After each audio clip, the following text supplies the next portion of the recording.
സർക്കാരിന്റെ ഹിന്ദുവിരുദ്ധ നടപടികൾക്കെതിരെ പശ്ചിമബംഗാളിൽ പ്രതിഷേധം ശക്തമാകുന്നു. ഇന്നലെ രാത്രി കൊൽക്കത്ത ഉൾപ്പെടെയുള്ള സ്ഥലങ്ങളിൽ ബി.ജെ.പിയുടെ നേതൃത്വത്തിൽ ഹിന്ദു യാത്രകൾ സംഘടിപ്പിച്ചു. മമതാ സർക്കാർ ബംഗ്ലാദേശി മുസ്ലിങ്ങൾക്കും നുഴഞ്ഞുകയറ്റക്കാർക്കും റോഹിംഗ്യകൾക്കും വേണ്ടിയാണ് പ്രവർത്തിക്കുന്നത് എന്ന് ഹിന്ദു യാത്രയിൽ പ്രതിപക്ഷ നേതാവ് സുവേന്ദു അധികാരി ആരോപിച്ചു.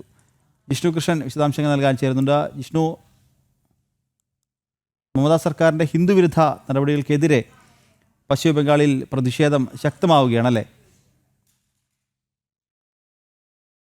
ബംഗാളിൽ നടക്കുന്ന ഹിന്ദു വിരുദ്ധ നടപടികൾക്കെതിരെ പ്രതിഷേധം ശക്തമാവുകയാണ്. കഴിഞ്ഞ ദിവസങ്ങളിൽ മുർഷിദാബാദ് മേഖലയിൽ ഒപ്പം 24 പർഗാനസ് മേഖലയിലുമെല്ലാം ഹിന്ദു ഘോഷയാത്രകൾക്ക് നേരെ തീവ്ര ഇസ്ലാമിസ്റ്റുകൾ ആക്രമണം നടത്തുകയും അതുമായി ബന്ധപ്പെട്ട പോലീസ് ഹിന്ദുക്കൾക്കെതിരെ നടപടി സ്വീകരിക്കുന്ന സാഹചര്യം ഉണ്ടായിരുന്നു. കൂടാതെ കഴിഞ്ഞ കുറച്ചു കാലങ്ങളായി പശ്ചിമ ബംഗാളിൽ നിന്ന് പുറത്തു വരുന്ന നിരവധി വാർത്തകളും റിപ്പോർട്ടുകളും പരിശോധിക്കുമ്പോൾ ഇത്തരത്തിൽ ഹിന്ദു വിരുദ്ധ നടപടികൾ സർക്കാരിന്റെ ഭാഗത്തു നിന്നുണ്ടാകുന്നു എന്ന ആരോപണങ്ങളും കൂടിയാണ് ബി.ജെ.പി മുൻപോട്ട് വെക്കുന്നത്. ഇതിൽ വലിയ പ്രതിഷേധം ബംഗാളിലുടനീളം അലയടിക്കുന്നു. ഇന്നലെ രാത്രി കൊൽക്കത്തയും സിലിഗുരിയും ഉൾപ്പെടെ പ്രധാനപ്പെട്ട മേഖലകളിലെല്ലാം തന്നെ ബി.ജെ.പിയുടെ നേതൃത്വത്തിൽ ഹിന്ദു യാത്രകൾ നടത്തി. ആ യാത്രയിൽ പങ്കെടുത്തുകൊണ്ടാണ് പ്രതിപക്ഷ നേതാവ് കൂടിയായിട്ടുള്ള സുവേന്ദു അധികാരി മമതാ സർക്കാർ ബംഗാൾ ഭരിക്കുന്നത് ബംഗ്ലാദേശിൽ നിന്ന് നുഴഞ്ഞു കയറിയവർക്കും ഇന്ത്യൻ മുസ്ലിമുകൾക്കും വേണ്ടി മാത്രമാണ്. ഇത്തരത്തിൽ നടപടി അവസാനിപ്പിച്ചില്ലെങ്കിൽ അതിശക്തമായ പ്രതിഷേധങ്ങൾക്ക്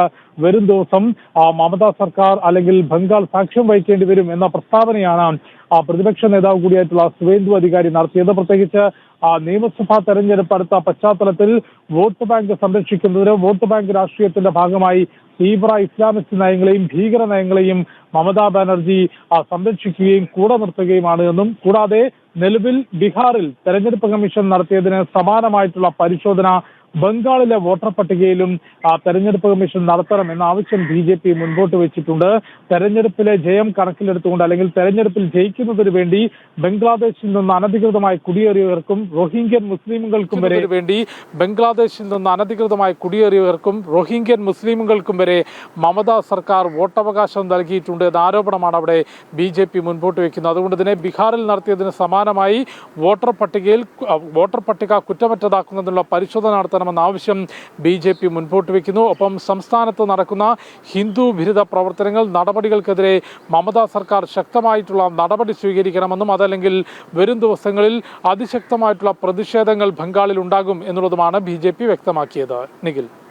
ശരി ജിഷ്ണു, മമതാ സർക്കാരിന്റെ ഹിന്ദുവിരുദ്ധ നടപടികൾക്കെതിരെ പശ്ചിമ ബംഗാളിൽ പ്രതിഷേധം ശക്തമാവുകയാണ്. ഇന്നലെ രാത്രി കൊൽക്കത്ത ഉൾപ്പെടെയുള്ള സ്ഥലങ്ങളിൽ ബി.ജെ.പിയുടെ നേതൃത്വത്തിൽ ഹിന്ദു യാത്രകൾ സംഘടിപ്പിച്ചു. മമതാ സർക്കാർ ബംഗ്ലാദേശി മുസ്ലിങ്ങൾക്കും നുഴഞ്ഞുകയറ്റക്കാർക്കും റോഹിംഗ്യകൾക്കും വേണ്ടിയാണ് പ്രവർത്തിക്കുന്നത് എന്ന് ഹിന്ദു യാത്രയിൽ പ്രതിപക്ഷ നേതാവ് സുവേന്ദു അധികാരി ആരോപിച്ചു. നൽകുകയായിരുന്നു ജിഷ്ണു കൃഷ്ണൻ.